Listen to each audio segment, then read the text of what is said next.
the streams. Why? It would be bad. Total protonic reversal.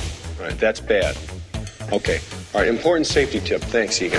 You know, Ghostbusters was kind of unusual in that it was one of the first epic scale comedies. If there's a steady paycheck in it, I'll believe anything you say. You know, we did 2 movies. We spent almost a year, you know, all total working together. I think everybody realized what original material it was.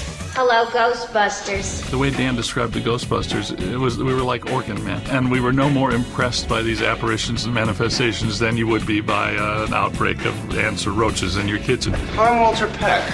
Great. How's it going now? You have the comic geniuses of our generation, and they've known each other for years, and they're hysterical. It's the Stay Puft Marshmallow Man. When we look back at our library and we think of what has, you know, premium value and what the fans love, it's always been, in our minds, Ghostbusters. The wonderful thing about the movies is they hold up after all this time. But now we're in a different place. Gaming has been moved to a whole other dimension, and it gives the fans something that they've been waiting for. In film, it's kind of tough to break that fourth wall and turn to the audience and say, come with me. Now, the audience and the player are one. The game format enables us to actually include the Ghostbusters viewing audience. Ghostbusters is the video game I've always wanted to make since I've been in the industry, and I've only waited till the technology met up with what the movie could do before I started it. We came, we saw, we kicked its ass! Bill Atherton is back as Walter Peck, the EPA guy. Annie Potts is back as Janine, and then all the Ghostbusters is Ernie Hudson, Danny, me, and Bill Murray. Having Dan Aykroyd makes the game. Having Bill Murray, having, you know, Harold Ramis and Ernie Hudson, that makes the game. I mean, you have to have Janine answering the phone at Ghostbusters headquarters. I mean, you can't have someone else do that. Ghostbusters, what do you want? My character has, it feels like, as we record the dialogue, that my character has a lot of instructions. Because Egon is the logical, systematic one. I didn't realize I had so many memorable lines until 25 years later somebody will go, that's a big Twinkie. That's a big Twinkie. Bill Murray's character, Venkman, kind of holds down that kind of dry, skeptical, mundane quality. And that makes for a lot of comedy. It's right here, Ray. It's looking at me. He's an ugly little spud, isn't he? I think he can hear you, Ray. If there was a movie script as long as a game script, the film would be like all the Lord of the Rings films strung together. It's about 1,000 pages because you have to cover all these alternatives. When I first heard about it, I thought, okay, well, you know, maybe it will be different, but all the characters really ring true. It looks more like the sequel than a game. It tells the third story. You know, I watched the first 2 movies in preparation for it, and harking back to that enthusiasm that I had when I first wrote it. When Dan announced that, you know, he and Harold would actually love to write the script, that you're like, because you're worried, you know, can we pull off the comedy of those first 2 films? Well, now we have the script writers for those films. This chapter of Ghostbusters takes place in 1991, 2 years after Ghostbusters 2, because they wanted enough time to pass where things can settle down from the last movie. Always wanted a marine component to the Ghostbusters, so in the game there might be structures in and around the river outside Manhattan Island. Without giving too much away, certainly has that. Well, for the story of the game, they have the great device of this mandala with nodes that represent different focal points of turbulence in the city. We're paying the Ghostbusters very well through these city contracts. That's the way it works now, yeah. Like the sanitation department, the police department, the fire department. It was always to be such, you know, that Ghostbusters were to be an essential sanitation arm of living in urban life. The city had taken out a insurance policy against the Ghostbusters, so everything's billed to the city directly. But with all this destruction they're doing around town, the bills are getting quite enormous. So the mayor hires Peck as a paranormal oversight committee. So he's there to check the books to make sure the Ghostbusters are doing everything properly. And every time you destroy something in the game, he's going to be in your face. I've never done a game, so it was all new. I am Walter Peck, sir, and I'm prepared to make a full report. These men are consummate snowball artists. It's hard to get rid of old Peck. The most intense thing that happens to him now is that he becomes possessed. And my first official act is going to be suspending these idiots' operating license. Yeah, they needed a average-looking Joe Blow off the street to play the rookie character, and I successfully campaigned for that spot. You'll recognize the back of my ears really well.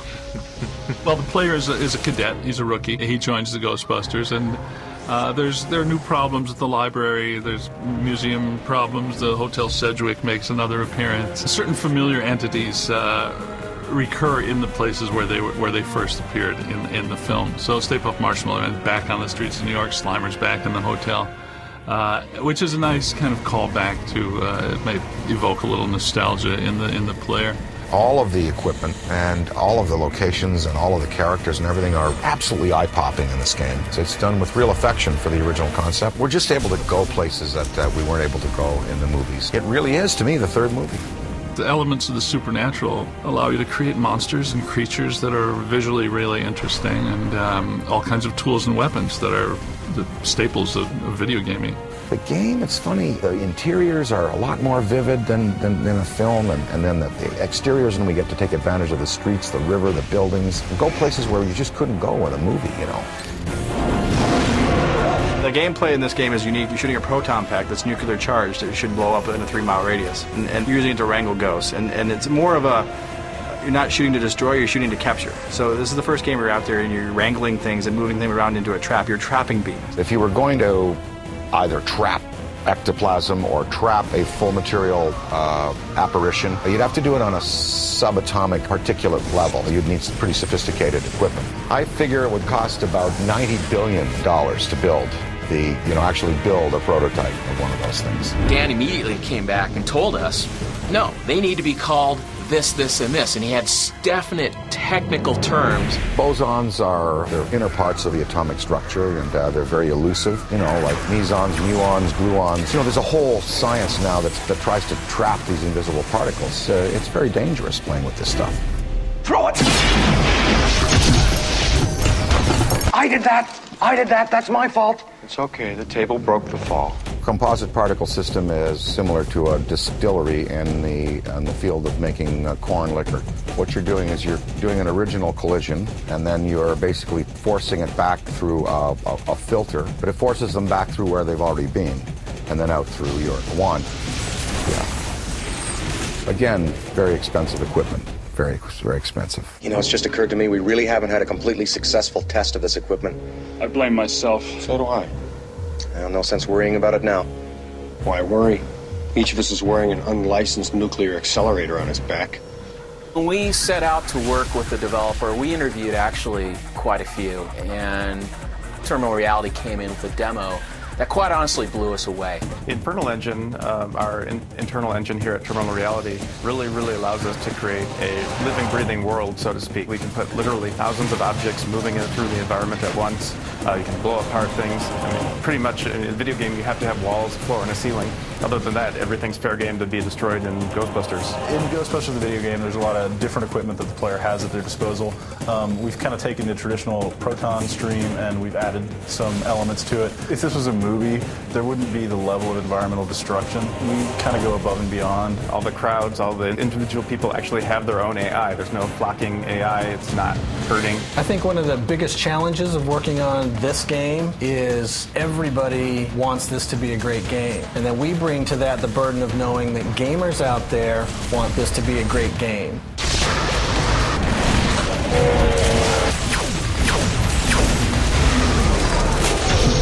One of the nice things about our engine is the way it handles physics. So we were able to take our boss fights, and there's some boss fights in there where they actually use the environment against you. This looks solid, this looks solid, this all looks solid, everything looks solid around us, but it's not solid at all. It's a seething mass of atoms. You've got your nucleus and protons and electrons, and you've got your paths around the nucleus, and then what's in between those paths and the nucleus, but space, matter, the same dark space that's out in the universe that we see, between the stars. And antimatter is a large part of what was created at the Big Bang. And in Ghostbusters, we were able to use that and put it into the positive world in the service of, cleaning out pesky spirits and stuff. So our objective from the very beginning with this game is that every minute of this game needs to be either fun, funny, or scary. And being a Ghostbuster, which is the ultimate experience we could deliver to a player. In this game, much like the movies, the player is going to be experiencing the equipment on the fly. Ghostbusters tend to go by the seat of their pants, and they don't often have much prep time. Slime Tether masters plasma and masters the plasma energy in the multiverse everywhere. And enables the operator to hold on to entities that would go back to the dimension they came from or vanish. They can't do it if once the slime tether touches them. Think of it as I guess, the glue on the bottom of a fly's, foot. It's that kind of viscous, almost like a psychically viscous material. My God is the question. No, but if asked, I always say I'm a god, yeah. Are you a god? No. Then... We've actually managed to surprise most people at the end. There is a twist ending where people are actually taken aback. I do feel the fans have been looking for something else, ever since we did the second one. We felt like of all the movies that we have, this definitely is a video game. It's a special moment for all the Ghostbusters fans that have been wanting another storyline for Ghostbusters for 20 years, and to get the talent back together, even to get the band back together, to get Sony willing to say yes, it's a perfect storm with the right engine, right license, and right talent. Get her!